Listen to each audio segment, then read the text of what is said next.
Hello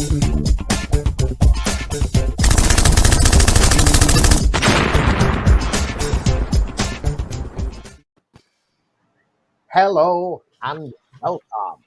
I am the Restless Kaiser. Hi, I'm Johnny B. I'm Woolly Mike.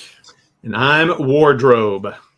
But together we are Modeling Voltage. The beautiful sound. Man. All right, it's a quick catch up and chat. Rosie Raccoon was here first. Well done.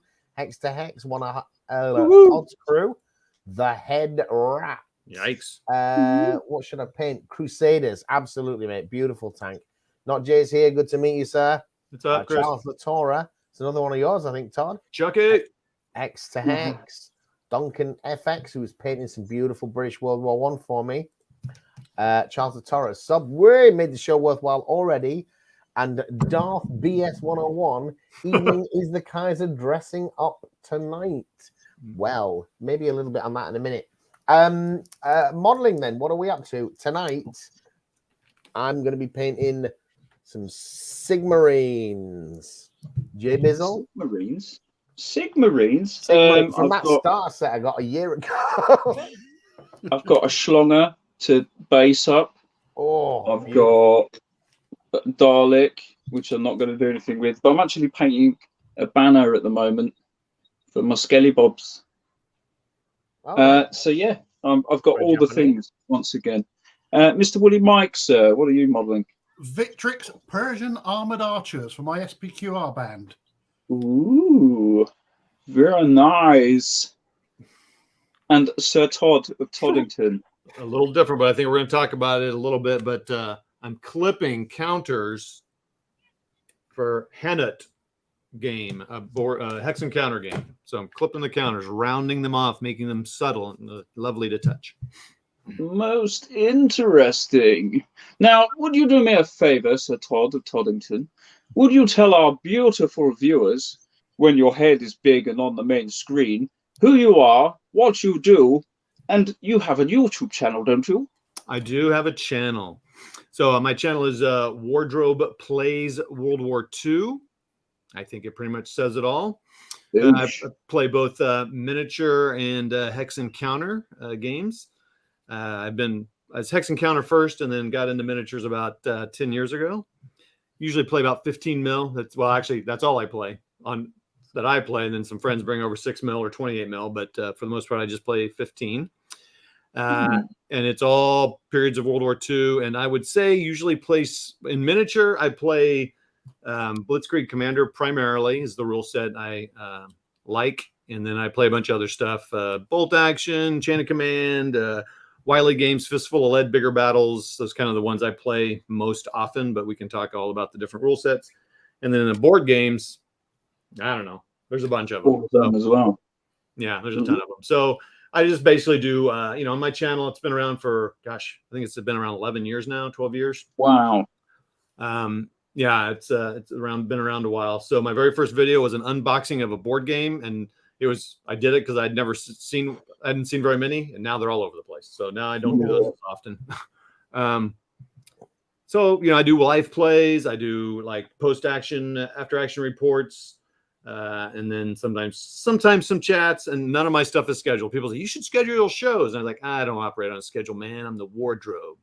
So too slick with schedules. Yeah. Anyway, let's get you off the big screen. Oh no! Let the Kaiser keep me on. Keep you on. All right, let's go back to the chat and catch up briefly then. So, when we Duncan FX, where's the Kaiser and what have you done with him? And Gary Saffron 69 says, sorry he's late. How is everyone? Not Jay. Stormtroopers and Rebel Fleet Troopers for my fistful of lead.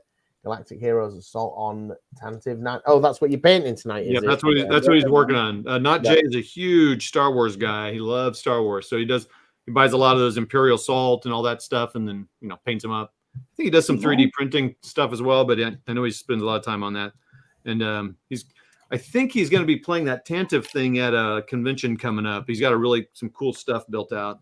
Right. Yeah. So not Jay. He's a good channel. So. Second edition is out soon. Is that for what? The Star Wars game, the ground one? I don't know. I don't. Must be. Not Jay does not play those rules. He uses them all for Wiley Games stuff. Right. He's a big Wiley Games fan. Yep. All right. So prepare to be horrified. People have noticed. Yes, Counter does not have a beard. This is a temporary thing. For those in our international audience, you may not know what World Book Day is, but World Book Day is a big thing here in the UK. I work in a school running a library there, and we are expected to get dressed up to draw a little bit of attention to my department on that particular day. I tend to go a bit further than most, and I usually drag up. So there you go. That is why I am clean shaven. Oh, beautiful! Zoom in. Yeah, which one are you again? I'm the beautiful one in the middle. Look at that. Oh, beautiful. Pippi loves you. You should grow your hair long all the time. So if anyone's interested in a very bright ginger wig with plaits or a size 24 then pinafore dress, one careful use. That's a little tint. Yeah, that's great. Did you consider leaving the beard? I have done in other years, but the beauty of it is, of course, most of the kids know me as the guy who's in charge of the library. Tweed jacket and tie, often standing at the top of a staircase, telling them to walk on the left and things like that. So when they see me standing at the top of the same staircase in a dress, they usually can't cope with it. It's a bit awesome. for them, and I just love that. Some kid on Thursday, it was World Book Day, walks up the stairs, looked up, saw me, turned around and walked away. That's it. It's just like, I'm out, man. And that's beautiful. It's beautiful. Do you always go as the same character, or do you change up your character? No. I was Queen of Hearts last year. I've done Alice. Yeah. Nice. Different character. I'm thinking about going as Elsa next year, because I think that could be quite a horrific. And I probably would keep the beard for that. Nice. Elsa? Is that what you said? From Frozen. Yeah. Oh, yeah. Okay. Yeah. Let it go. Oh, man, yeah, that one. That flowing blue and silver sparkly dress, man, you look great. Yeah. I don't know whether they do them for men that are that big. I bet they do. All sizes, baby. All sizes. Well, surprisingly few comments on that, so no one's the viewing figures have not dropped suddenly. Okay, that's good. Yeah, that's all right then. So, Todd, clipping counters there. That's like the equivalent of painting for people into the old Hex and Counter business, isn't it? Yeah. So I'll just tell you, I mean, maybe people on this know, but the reason you do it is because, oftentimes there's little stubbies on the counters. You're not gonna be, my camera's up there. There's these aren't bad. I probably could get by without clipping these. But as Wooly was saying there, a lot of the hexes are small and the counters are really close together. This one actually is not bad. These counters are actually, you wouldn't need to clip these. But then the edges start bumping into each other, and some of them have these little snaggle tooths from the cardboard. Like, it's like cleaning off the flashing. That's all that is like. Yeah. And so when miniature, and I'm a miniature gamer too. So when a miniature gamer goes, that's ridiculous. I'm like, well, do you clean the flash off your minis? Well, of course. Well, it's the same thing. And when you get those snaggle tooths, and then they grab each other and then they knock the piles over. So and the stacks and stack order is everything, right? Yeah, sort of. But you definitely don't want to forget where a unit was. I mean, maybe even if the stack order doesn't matter, but and you don't have to do it obviously. And then now there are these clippers. Like some people use their nail clippers or whatever, but I use this thing. Is that a bespoke tool then? Yeah, I mean, I think it's made for, I don't know what it's made for, but they now have a business of gamers buying it. Right. So, right. Anyway, it's just kind of, and it makes it nicer looking. So. They look particularly vicious for that sort of activity. Yeah, they seem heavy duty, don't they? They look very heavy duty. But yeah, you don't mess around, Only the best quality tools for my games. True. But it can get kind of it's a good thing to do on here. In fact, there's a guy, Ardwolf, and he has a whole chat on Mondays or Tuesdays, and it's called clipping or whatever. But he spends the whole show just kind of clipping counters and talking to people. and so Yes. he'll spend 2 hours talking about games, and he can do it without looking. He can just kind of, but I'm not that good, so I have to look down. But I'd seen that in the way that people, so a lot of live streaming is people painting and talking while they're painting. The Hex Counter people, they turn the camera on and they just click counters and then chat to you. Yeah, I mean, you might as well, right? So a lot of people do it while watching. There's a guy who clips. So ASL, Advanced Squad Leader, is a crazy game with millions of counters. There's a guy who's a commission counter clipper. I mean, he'll take commission. Commission counter clippers. And this guy, he cranks them out, dude. I am surprised he doesn't have carpal tunnel, but this guy, and he just gets these mounds of these clippings, and he's crazy. Oliver Gray, that guy's, I don't know where he lives, but he's overseas somewhere. But anyway, counter clipping. I gotta get it. There's some serious gigs out there, aren't there? Yeah, it's so hilarious. I have no idea how much he makes doing it, but it's worth it, I suppose, if you don't want to do it. But that I don't mind doing. I'd pay people to paint my minis any day. But yeah. I'm drinking English breakfast tea in support in memory of our show, or whatever you want to call it. None of us drink that. That garbage, that swell. If I'm having a tea, English breakfast is all right. Yeah. I mean, I'm sure this is not the best tea in the world, but it's, it does. You Brits have no proclivities to going to drag. It's a long history back to Billy Shake's time. I don't know what Billy Shake's time is. Billy Shakespeare, William Shakespeare. Oh, right. Okay. Yeah. Hanut, best of luck, sir, says Charles. Yeah. Thanks, man. Fainting when I saw them. I'm good now. Right. Kaiser and Johnny B, you should do a battle report in drag. That would be awesome. That would be awesome. Oh, what's that woman's name? Boudica? One of you guys should be playing her, and that'd be great. Is that her name? What's her name? My peachy butt would get some clicks. Mate. I mean, you don't normally see us at all in our battle reports because I can't get the camera far enough back. This room's quite small. Oh, by the way, Johnny B, Mini Warmut wanted me to say hello. He is Mini Warmut. I think he's Mini Warmut. I think he's jealous I'm on here. He was on here earlier, I thought. Maybe he hadn't. Mini Warmut was invited, and he said, "Oh, let's leave it for now." Catch you in the rerun accent. Yeah. Okay. Mac Pelly says the same. All right. So what? In terms of most of the people here, presumably modeling for Advantage fans, are mostly play with miniatures. What would you say then to somebody, because you do both, Todd? I know that. To somebody who plays miniature games fundamentally, what would they get from playing a Hex and Counter game that you can't get in a miniature wargaming experience? I would say you get one thing is hexes. Maybe what's that? Hexes. You get hexes. You get maps. Okay, I would say you get a little bit more. And I do not mean that, please, everyone, but I think you get a little bit more historical accuracy in the game. Okay. Now, everyone calm down. I don't mean realistic or anything like that. But when you're designing a map, when you're drawing it out, like this Hanut game, you can represent the terrain just as it is, right? I mean, oftentimes you can take these maps and you could use them as a map for traveling, right? I mean, you wouldn't, but some of them are that good. So you can represent the terrain, I think, a little closer, definitely easier, right? And you don't need a collection of terrain. Yeah, I mean, that to me, that's the obvious thing.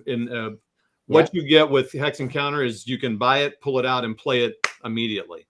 I mean, that you're playing like so. And it's a little bit more exact because the hexes give you a lot more rigidity in what you can do.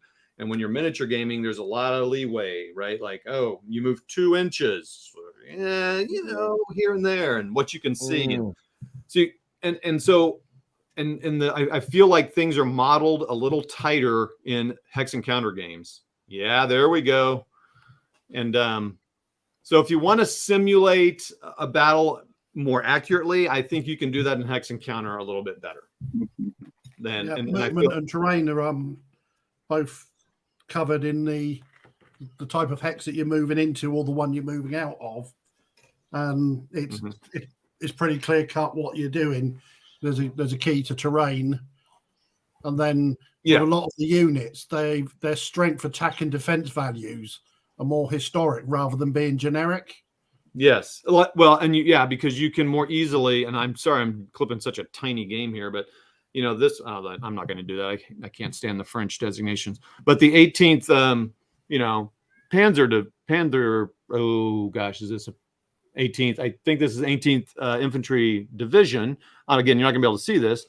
They can make stats for the 18th Infantry Division separate than the 20th, Infantry Division because of the history. If they want to, they don't often do that. That's not always happens, but you can do that a lot. You can do that in a miniature game. You just have to put it on the stand or keep track of it.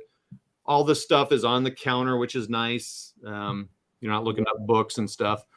And I would say it's a little better for simulating bigger battles. So, like I'm playing. I would definitely agree with that. Stalingrad 42, which is all the way from Berez down to to Rostov, and each counter is a division.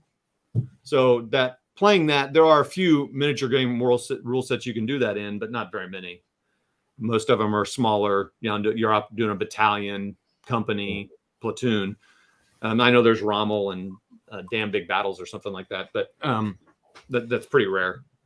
So I think that's you just get a little bit more exactness.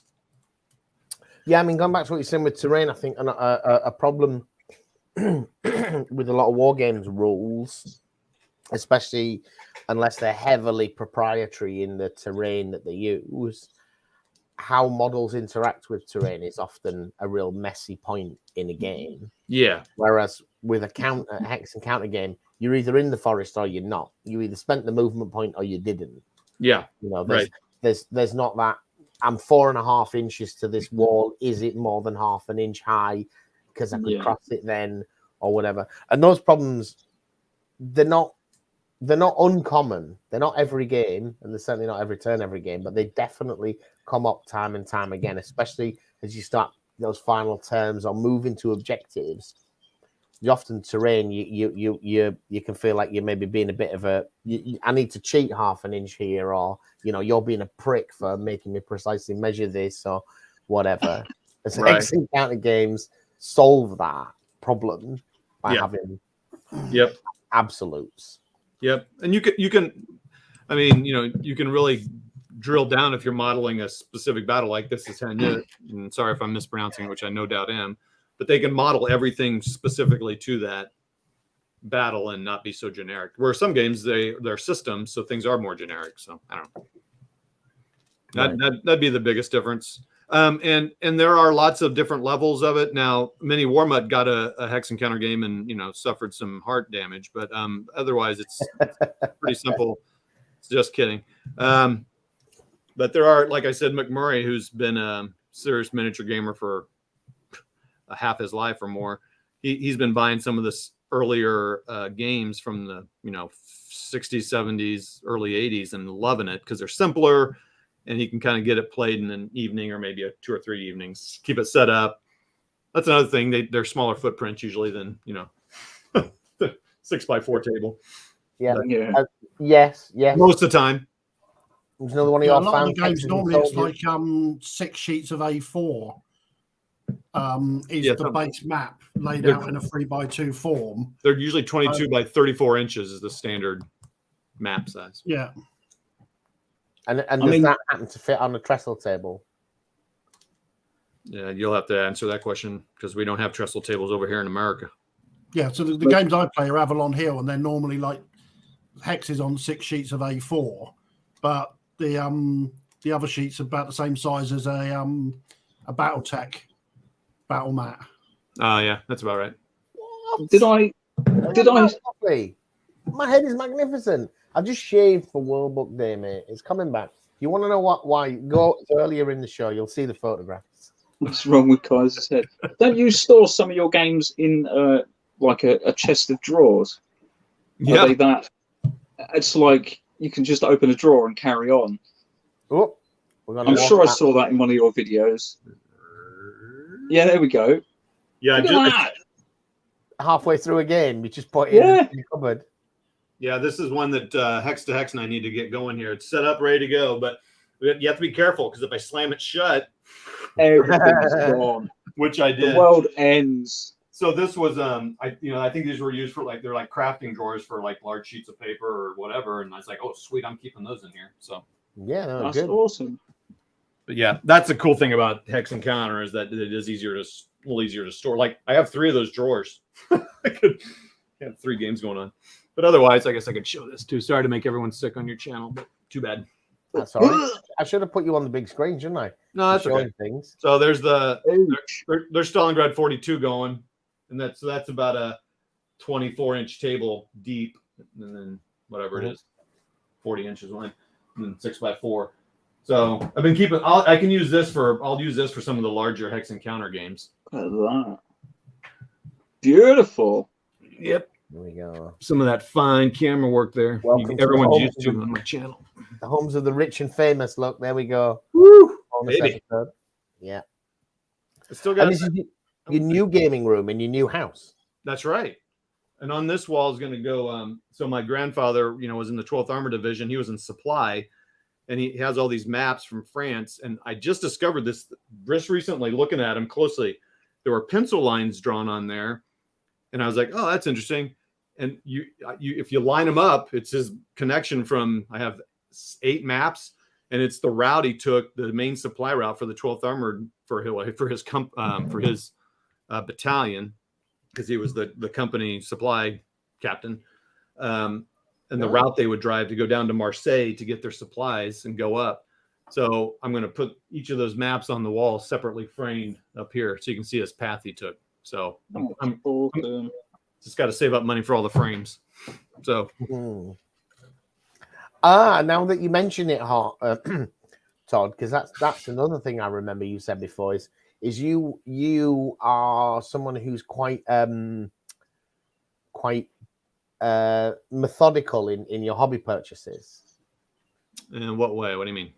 You have a system about how much you'll spend and so forth. Oh yeah. I have a budget of whatever.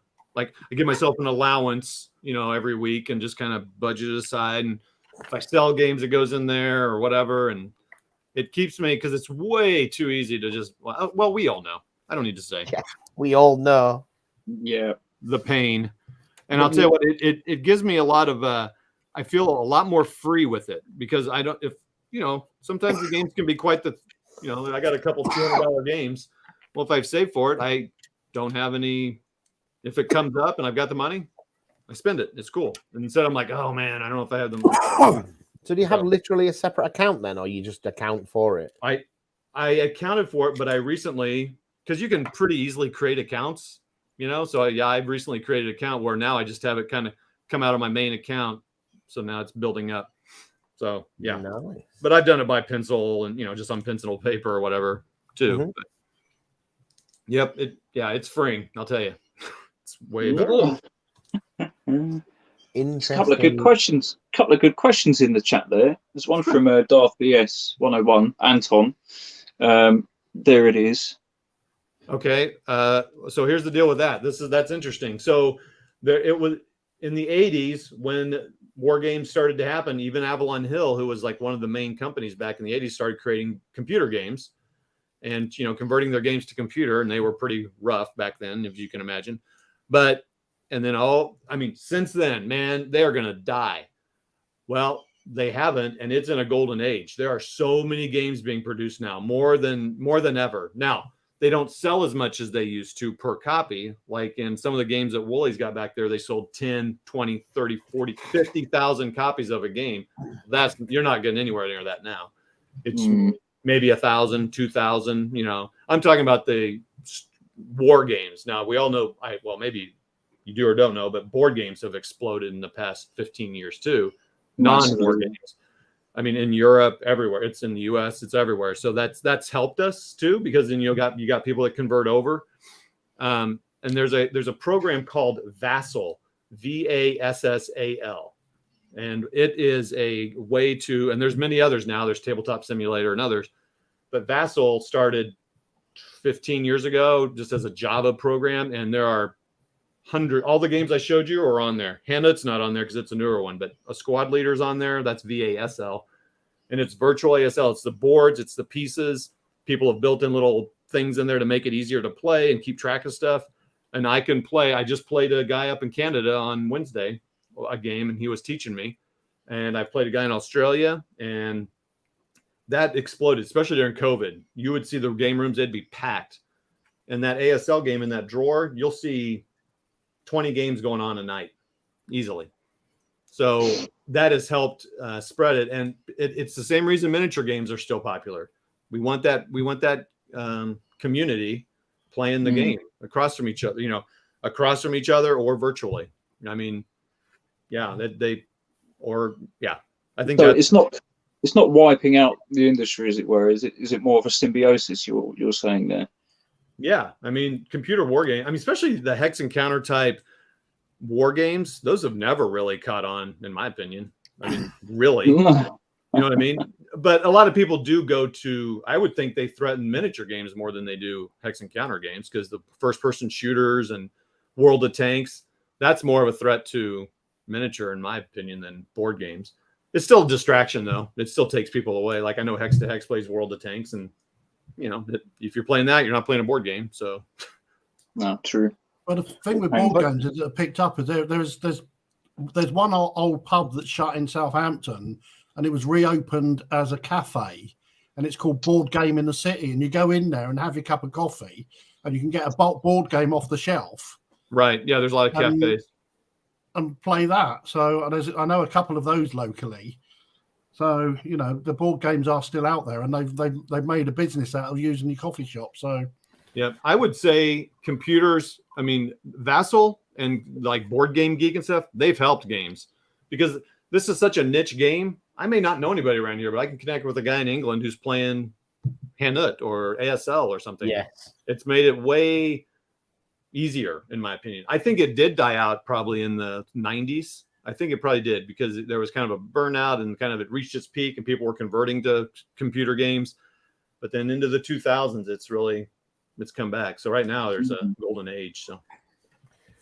And it's about that face-to-face thing, though, isn't it? So I think one of the things that holds this back a little bit is you see, and we get questions about this kind of thing on the Facebook. It's the face-to-face experience. A lot of people still want that, but a lot of the clubs haven't survived the transition. It's not nearly so common that there's going to be a well-attended club in your local that you can comfortably get to. Yep, that's right. Once or twice a week, you know. And I grew up as a kid. There was 3 war games clubs in my city. The main one in the town centre actually owned the upstairs of a building, and you could, if you wanted to, play there 7 nights a week for your £1 a month subscription or whatever it was. Those kind of clubs are much less common now, though. Yeah, and I think that's a problem for the face-to-face gaming. Yeah, I can see that being the case. Yeah, if you don't live in a big city, you don't have a big store where you can play. So where do you play? And like Michael said, though, you know, Mike said, some of them it's pubs and places and cafes opening. Well, yeah, so the local war games to us, the local war game shop called Musketballs 1812, they've got about a dozen tables, 6x4 tables that you can book out most days and nights of the week. So yeah, but a lot of their players are 40k Legion. I started playing X-Wing round there. So yeah. Similar thing here. We have like two or three stores here in my area, St. Louis area, that people play at. With the miniature kind of club, for lack of a better word, gets together at the game store once a month, and then there are some war gamers who get together at the game store once a month, a different Saturday. But usually it's at people's houses. Yeah. Now I'm talking the random miniature war game and board game. There, of course, are Warhammer and all the stuff you just said that are regular like meetings there, but I don't play those. So no. With my buddies, we just started playing D&D again. So. Oh yeah, I'm playing that too. A friend's Dragonlance campaign he created. Yeah, we just started that 4 or 5 weeks ago. Yeah, Yeah, I Forgotten mean, Realms for us. what lockdown did for gaming, D&D and on Discord just Oh yeah, it went exploded. massive. Yeah. Because you don't need to be in, you just need to be able to talk, really. Yep. And if you don't know the people you're playing with, have a third-party dice rolling service. Yep. If you can't actually trust the people not to lie. Yeah, if you're well, there are people who cheat, and which is just bizarre to me. Like, come on, man. But they do. It's pretty rare, though. Yeah. So there's another question here from Hex to Hex. I'm not sure what he means. Ask him about his leasing program for games. The wardrobe is known. We've joked that it's a lease program. So the wardrobe is known to buy games and sell them rather quickly, and right. usually at a loss because I just want to move them. So yeah, I've gotten better, and before the move, I was telling you about that health thing I had back almost a year ago. It got me really thinking about what I'm spending. So I'm definitely buying less. I mean, my board games are all like right here on 4 or 5 shelves, whereas some people's are huge. I don't have that many, really. My wife, she goes, "Hey, you got so many games." I'm like, not really. You should see the other guy. You don't know, but that's cool. To her, I do, and that's fine. But I'll go in these stages because here's what happens. So we have this small gathering that happens in April. It's going to happen in a month here in St. Louis area. And there's like 25 guys that get together and play these giant games, these giant Hex Counter games, like 4 or 5 maps. And they don't even finish them usually. Sometimes they do, but they take, 3 days, 4 days to play. So they're all set up in a hotel. Well, I go to this and you're hanging out with these guys. You're having a good time just hanging out. And they're playing this huge game called Goss System, this Atlantic Wall. It's crazy. It's just insane. 50, 60, 80 pages of rules. And they're having a good time, and I have a good time. So I think, oh, man, I want to have that. So I go buy the game. And then I get it home, and I'm like, what the heck? I am never going to play this game. Yeah. I mean, not solo, not with one guy here. And it's and then I end up selling it or whatever. That's an example of, and so now they make fun of me. They make fun of me. It's my lease program. We'll be like, oh, is the lease up on that? Like, yeah, so what? So I build on it. So, as you've touched on it there, gosh, I'm not doing very well tonight, Todd. Another thing for people that haven't watched your channel, you do run through a lot of games and missions and battles, and you play them solo. But as you say solo, you usually describe it, but you're often playing it a bit more of a choose your own adventure with the audience, right? You will ask for feedback about what you should be doing and change what the different sides are doing based upon that interaction. I haven't done that a whole lot, actually. Now, maybe just the ones I've seen. Yeah, you probably watched one of my videos. Thanks. What a tool. So no, I have not actually done that. It's something I've thought of because I do solo a lot, and I know I've seen guys do it. I don't have the patience though to wait for them to tell me.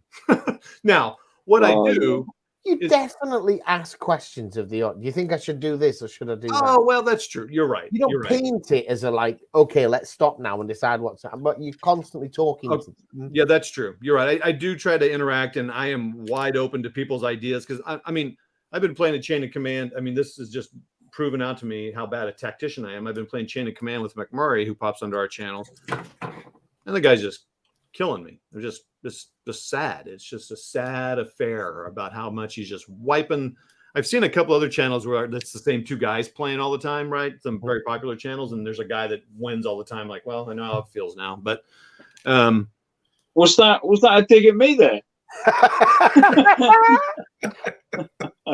No, he said very. I gotta go. My wife's calling. I gotta go.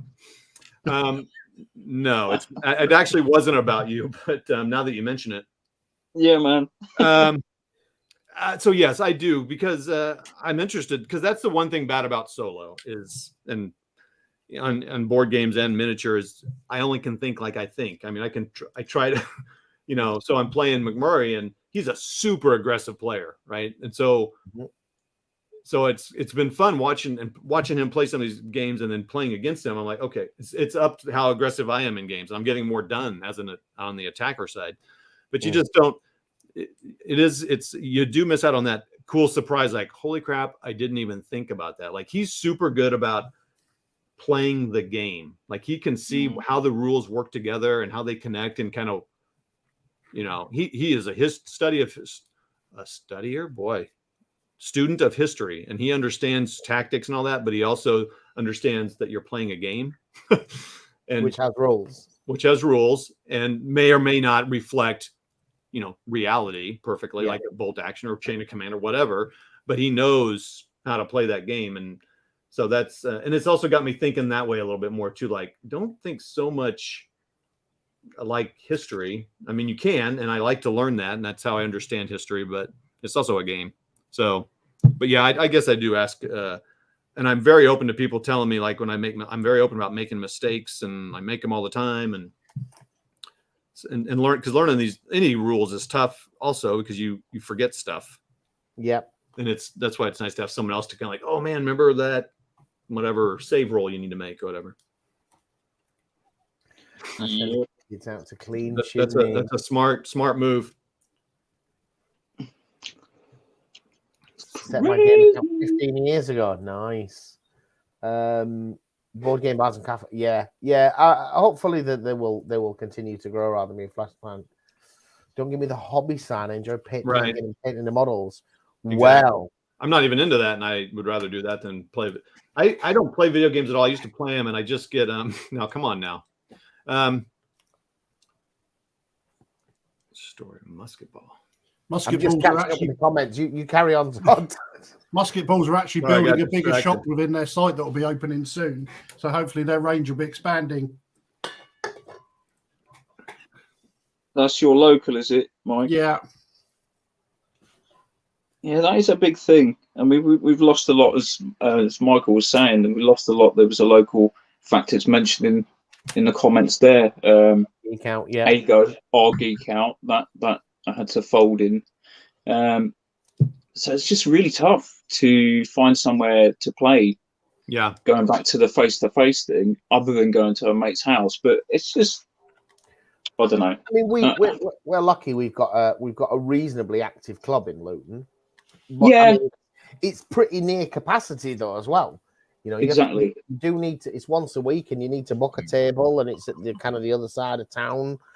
Because a handful of hours. Yeah, you can go there for 3 hours, but you need to plan your games and so forth to play at a club. Whereas shops, I think we got into some kind of quite bad habits, I think, with having lots of high street stores for a period with gaming, that we could turn up with an army and expect to play a game. Yeah. And a club can't work like that. A club, a club has got to get people through the door to pay the ground rent or whatever. And remember the troubles we have trying to get one set up on the Isle of Wight. Yeah, I can imagine. Is there a competitive tournament scene for Hex games, and do you participate, Todd? No, I do not. And yes, there is. Really? Squad leader, or for a range of them? Advanced Squad Leader is the most competitive game out there. It's the maddest game out there. There is a World Board Game Championships that takes place soon. And that's been going on for 40 years. I don't know. And yeah, ASL tournaments all the time. It's not as, I mean, that's the biggest one. And you'll see other tournaments of certain board games, but not as frequently as ASL. Usually it's just people playing. That was more popular. There were more games that people kind of had a common, like Russian Campaign and some of the older Avalon Hill games where they had that many printed, and there was more common language, right? Like pretty much everyone was playing Russian Campaign because that was the only thing out there. So then you had a tournament scene. That is definitely less because there are so many different manufacturers and printers and publishers. I mean, as popular as Stalingrad 42 is with GMT, there's not that many people playing it, and they're going to be playing the next game soon. Yeah. And they're too big. It's too big a game to make a tournament game on. That's why ASL is good, because you can get a game done in two or 3 hours, play another like two or three games a day. Whereas this game, it's going to take a full weekend to play or something. Yeah. Wow. mean, like you say, when Mike was mentioning things like Wooden Ships and Iron Men, you know, back in the day with those Avalon Hill games, most people down at my club who didn't even play them could tell you the names of all of the games. Right. Yeah. They'd seen them. They'd considered playing them. You know. Now, not all Hex Encounter games take a full weekend. I mean, like this Hand Nook game, once you learn the rules, you could probably crank it out in a little bit. It's a magazine game. It came in a magazine, so it came in a magazine. Yeah, that's a thing you see often with war games. There's magazine games. Now, they're not as good as the board games because they're having to come up with them more often. But this particular one came in World at War magazine, and there's also Strategy and Tactics have a game in them. Not all the time, but they often do. So how does that work? Well, like these subscription magazines, you got like 4 counters every week, and after you paid £800, you had a board game. Or No. They come. It's just I mean, the magazine's expensive because there's a game in it, like $30 or something, or $25, $20. But I've got a couple as well because they did do them over here. I've got a Vietnam game. It's a helicopter assault game, and it's just in a plastic baggie. When you bought it, it had like a front and back piece to it. Yeah, and it just you comes just open it up, and it's So Right. you could probably find this World at War Hand Up magazine with and without a game. So and it allows you to kind of do a study on something and make a small game. Again, they vary in quality, of course, because they're having to make them quicker. But this is from a system that's pretty well tested. I don't buy very many magazine games. A lot of guys, they like those because they're smaller. You can learn them quick and you can get them played quick, you know? yeah. And then you get some history with the magazine too. There's a little bit more history behind it. So Yeah. Okay. But you were hold on then. You also play miniature games, and you play often. You've got mountains of rule sets, but you often collect the scenarios and play them with different systems and get different results. Tell us a little bit about that, then, Tom. So So you know, there's to me one of the best ones out there are Two Fat Lardy's pint-sized campaigns, and also their I Ain't Been Shot Mom scenarios. I mean, there's so many scenarios out there, which is great. I wish every miniature game company would do that, because I'm kind of lazy and I don't really want to make I've made a few scenarios and I just never feel like, I mean, it takes a little bit of work to make a good scenario, a historical scenario, because I'm not a points guy. I don't play like that. I want to play a particular battle. That's the way I've always played miniature games. I'm like playing. Yeah. Now, sometimes, yes, I'll just put stuff on a board and go at it. But most part, I want to like, oh, let's do this bold scenario. And because that's what interests me about the game is the story behind it and kind of the history. Just competitive. I want to see if I can beat Johnny B because I've seen how weak he is against mine. I think I have a chance against him versus losing to McMurray every weekend. I've tried that before. I've tried just kind of playing point bout, and I bore myself. I'm bored with it. Yeah. So anyway, what you asked me was, so yes, I have used some of the chain of command scenarios for which I've not played much chain of command except for McMurray, and I played like a campaign right now. But yeah, I'd use bolt action, bigger battles, disposable heroes, and it's just interesting to see. I'm partially doing that. I want the perfect rule set for me, right? I want bolt action to be it, so I can buy that and not worry about anything else or whatever. Just insert name here. I'm not saying a particular game, but because I want it like I have found with Blitzkrieg Commander, I'm very happy with that. But I've tried other games and I've tried the same scenario with different rule sets, and because it's fun to see how they, how it feels while you're how it feels different when you're playing that.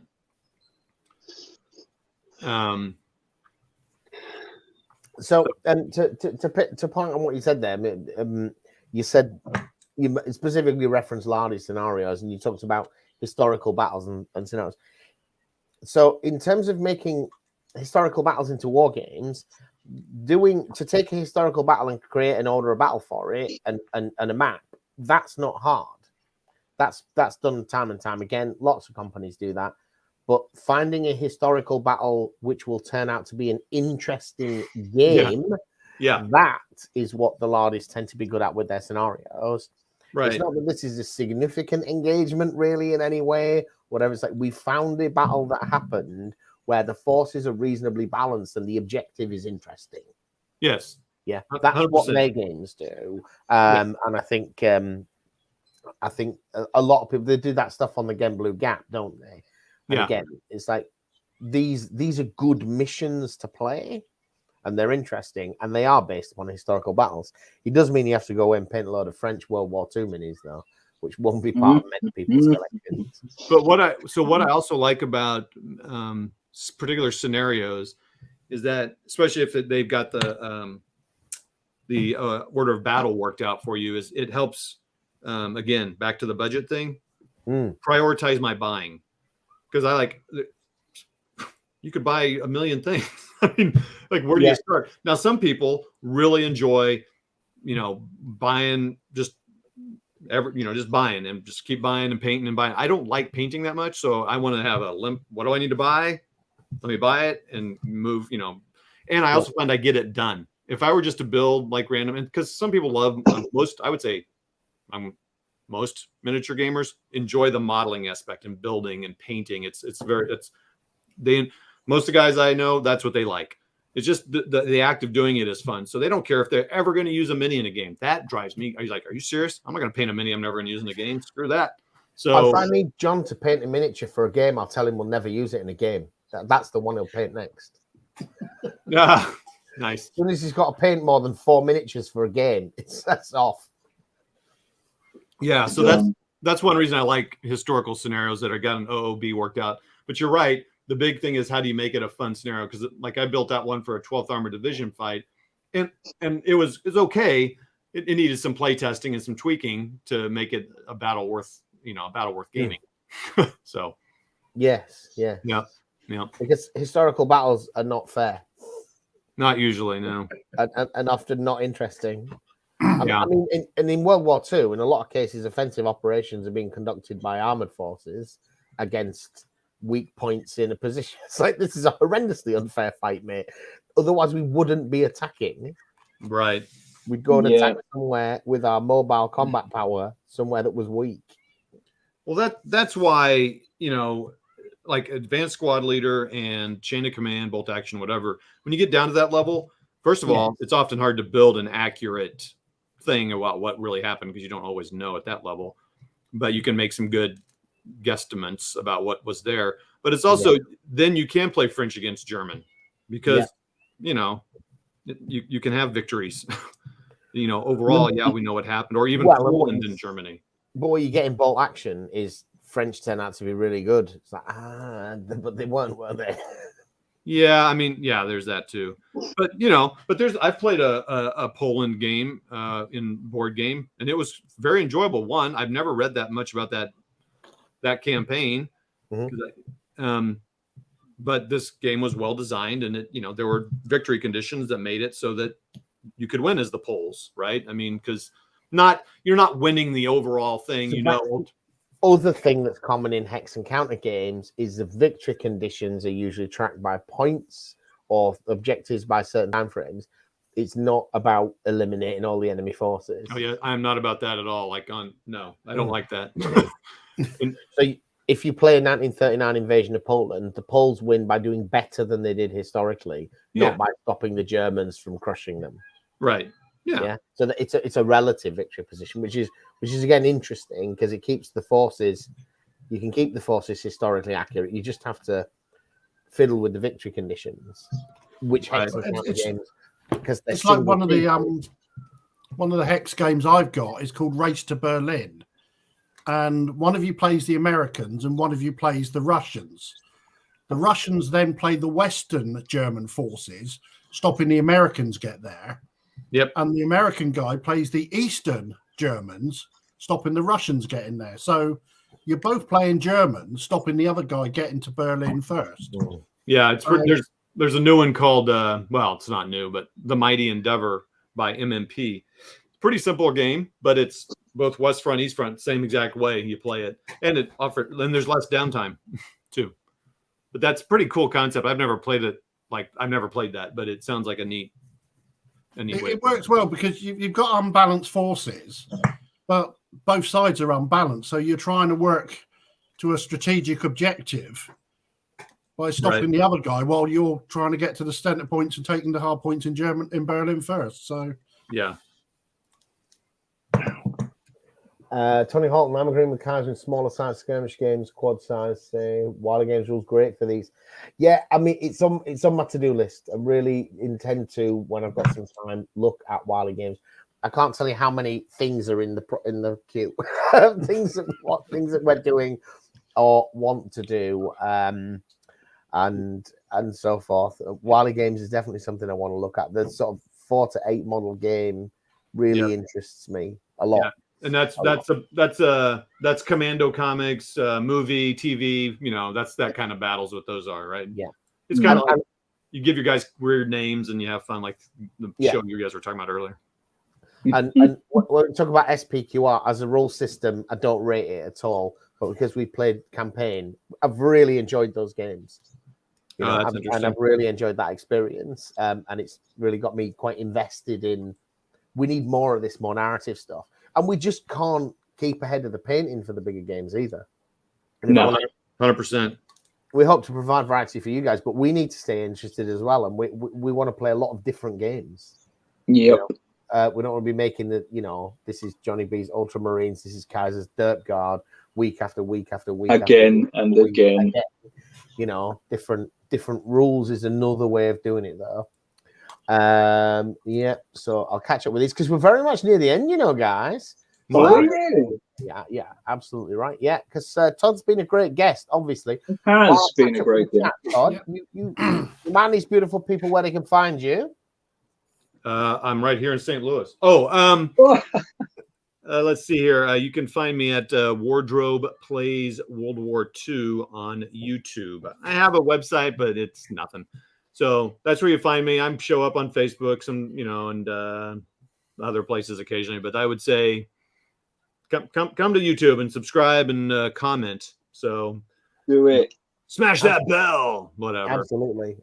And what I would say the strongest feature of Todd's channel is if you see that he's streaming, he's probably playing a game, and there's probably a dozen or so people in the chat. He will chat to you, and you will be involved in that game and learn those rules. I think now that you say that, it has been a while since I've streamed a game live, but I do ask then when I have people watching, like, hey, what do you guys think I should do here? That kind of thing. I do ask there, but yeah.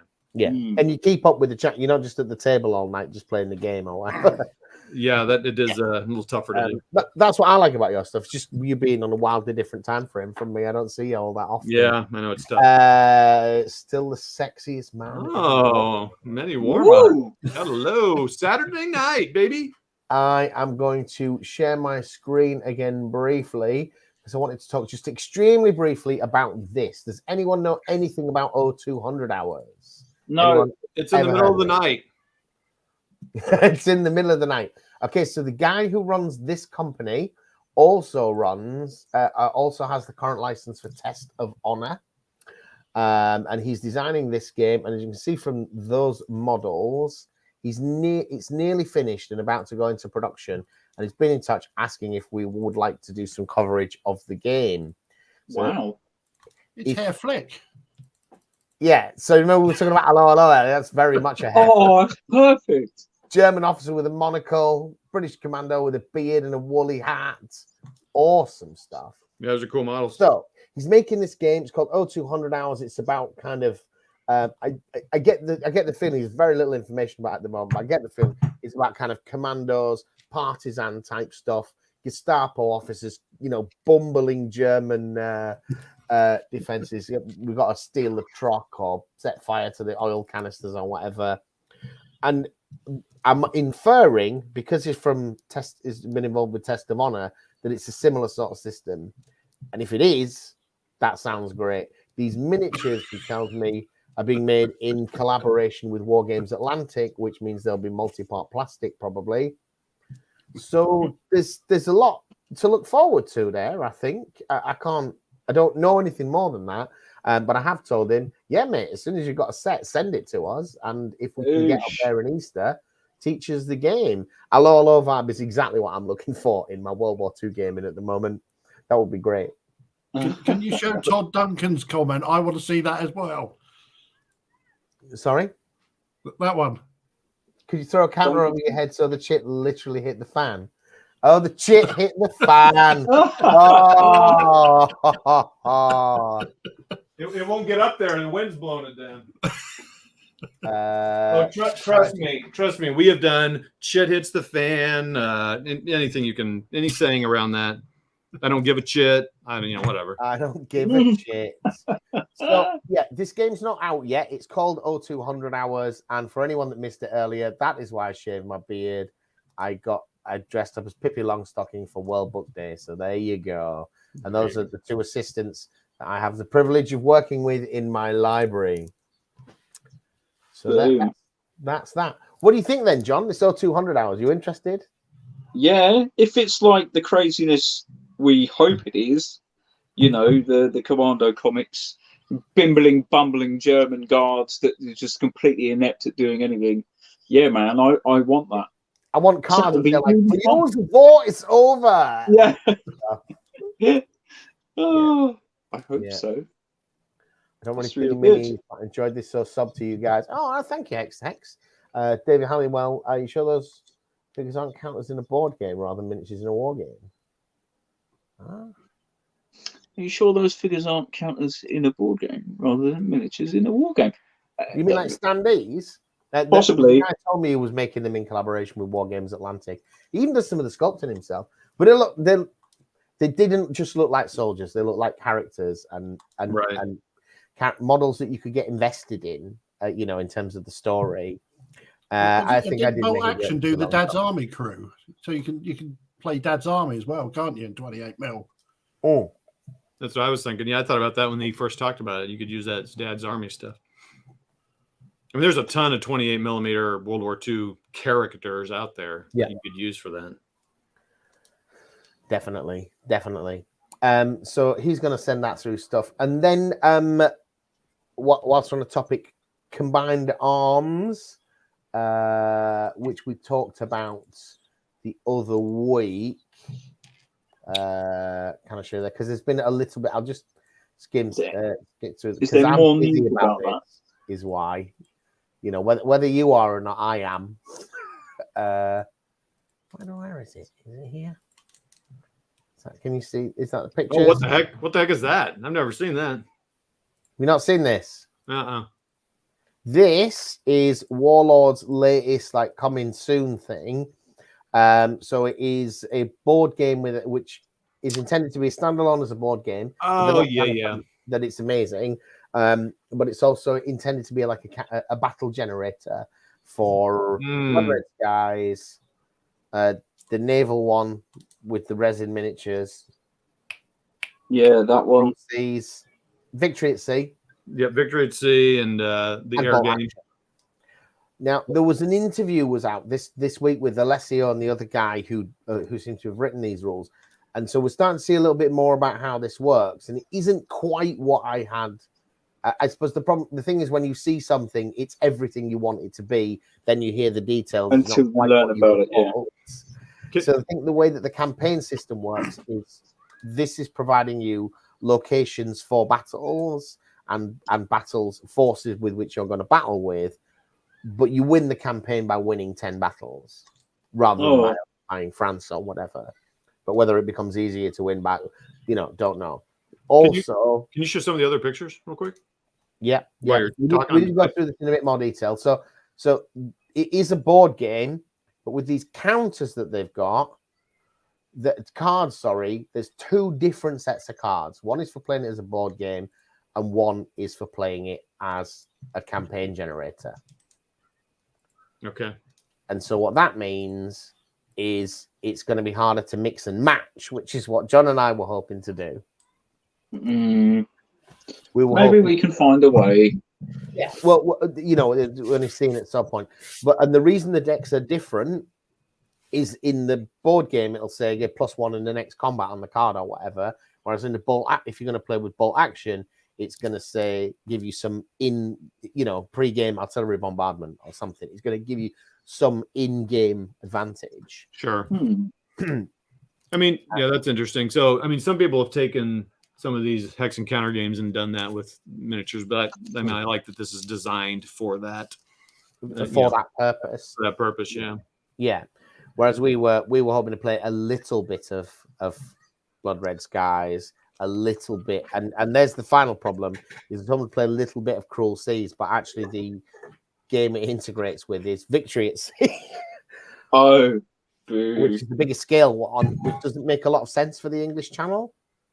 The English channel has got motor torpedo boats and corvettes and things in it. It's not got battleships in it because they just get bombed by aeroplanes. Yeah, right. Yeah. So, but that doesn't mean that we can't still do a bit of that. You know, that's very much something we can have a look at. But it does seem to be coming close, and I really, really like the idea of being able to move pieces around on a global map. Oh, the other thing that they said though, which has caught me by surprise, is they said something about they gave an example of how the cards might of a card in Blood Red Skies, which would be like if a plane got shot down, the pilot bails out rather than is dead. So you get to keep the pilot, and the pilot skill is everything in that game.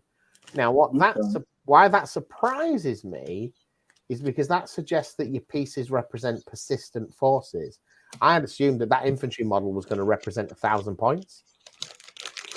But I think actually you might build your armies and they're represented by the different pieces, which I was not ready for. But again, we'll have to see how it plays out. But there's obviously an aspect of that. But they want you to develop characters who are interesting, I think, in their so sort of like a false advancement then. Maybe there's a 10-minute YouTube video of Alessio and this other guy talking about the concept. That's what I gleaned from it, which left me. It wasn't everything I hoped it was, but it had some things in that I wasn't expecting. You know, still very excited for it. For anyone that's interested in the UK, of course, you can pre-order it. It's our first time ever taking a pre-order. Pre-order through modeling4advantage.co.uk. But we only ship to the UK. It's not because we don't love anybody else.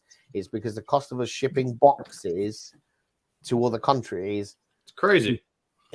You would be paying twice as much to buy it from me. So you'd be absolutely. I don't want you to buy it from me because it's going to cost you a fortune to do that. It's not that we don't like you. You know, if you want to give me a $5 or whatever, join the membership scheme. Make a paid comment in the chat or whatever, you know, and I'm grateful for any and all of it. But it would cost a fortune for us to ship them, and we're already not the cheapest anyway, you know, because it's just a little in my spare room business. The one thing I did see with that combined arm, though, it did bring back nightmares of playing you at Axis and Allies. Oh, I love Axis and Allies. It's my favorite board game ever. We talked about in the early days, John and I was going to film a game, and I thought this is not going to work. A, it takes about 6-8 hours. B, I've played it loads and John's never played it. This is going to be a really bad game for you. But I do love Axis and Allies. Do love it. Maybe we should film it in bits. There you go. Look at that. He's even in the show, and he's just giving us not $1, 99 cents. I like that. Well, that's the choice it gave me. I don't know. You get keep your penny. I'm not gonna give you $2.99. Come on. Are they the thing? I don't know. I've not. It's just just a sticker. What's fun? Oh, there it is. Put the sticker on there. That's funny. That will you know. I'd say buy a pot of paint. It won't, will it? But I guess I should have got you the $50 one. Sorry. No. Yeah. So where did we get to with the painting? I got the metallic. Oh, I say metallic. I got the parts. Whoa! Oh my gosh! It's gone. Jetpack failed. The skirts and the blades and the bits that will be sort of steely metal. And the flesh. That's where I got to. Six models, mate. Well, 5.5 now. He had a naked head. I've done the best part of this banner for the Skelly Bob. Yeah. And that was it. And a little back banner for this dude. Oh, wow. What do you get up to? So I've got. Oh my God. Hey! You guys and your. That looks good. Are they the Full ones Persian armored archers. Or the Vitrix ones? Yeah. Yeah. Boosh. And then I got all those clipped. Oh my. Very Still nice. so many. Did he just tip himself? No, he tipped me, mate. It's beautiful. Yeah, I don't get into that money, McMurray. Come on now. Yeah, exactly. That is my gaming for the month, $1. Yeah. So, Axis Knights Battle of the Bulges is a superb 2-player game. I've heard that. I've heard that a lot about that game. Like the smaller Axis and Allies games, people love those. I'm just not into that at all. Not even seen that one. Oh, good job, not Jay. Might have a look for that. Nice work. Most Fleet Troopers done very good. All right, that's just about it. Coming up over the next few weeks, I did buy the entire Flames of War Desert box set range, and we have filmed half of them. So you're going to be getting a diet of Flames of War unboxings over the next few weeks. It's not that we're going to unbox something every week, but there was so many in that mid-war release, and I was quite excited about it. We like the Desert War. Well, I say we, I do. So you're probably going to get one of them a week. And John and I played the Flames of War game, which we put some pictures up on the Facebook page. Did we? We did. We did, because I thought I'd won it. Do you remember? Like turn 4, and then we had to reread the objective rules. And haven't won it. Got to keep going. Got Flames of War Battle Report, and we are going to be doing another Kill Team and another World of Tanks game. We haven't done one for a while, and I do like that game. Yeah, it's been a while. SPQR, guys. SPQR it's so close. Oh, are you nearly ready? It's so close. Is that the last one? You're not going to dress up as one of them when you play your game, are you? Yes. Not in front of my wife and child. This video is happening in my house. So already we have to, scrape the ginger pubes off the bathroom when he's been there. Talk about getting tips. You'll get tips then. Well, no, anyway, never mind. Tiny tips. So that's what you can expect over the next few weeks. Thank you very much for joining us, Todd, on Wardrobe Players. My pleasure. It's been fun. So check him out on Wardrobe Plays World War II on the YouTube. And we'll be back on Wednesday with another video. Are we here on Tuesday with a video? I think we got a live stream on Tuesday, I don't even know my own calendar. I think we will. I'll put the thing up on the Facebook page, which has got the schedule for the month anyway. All right, guys. Thank you for watching. Bye-bye. Bye. Bye.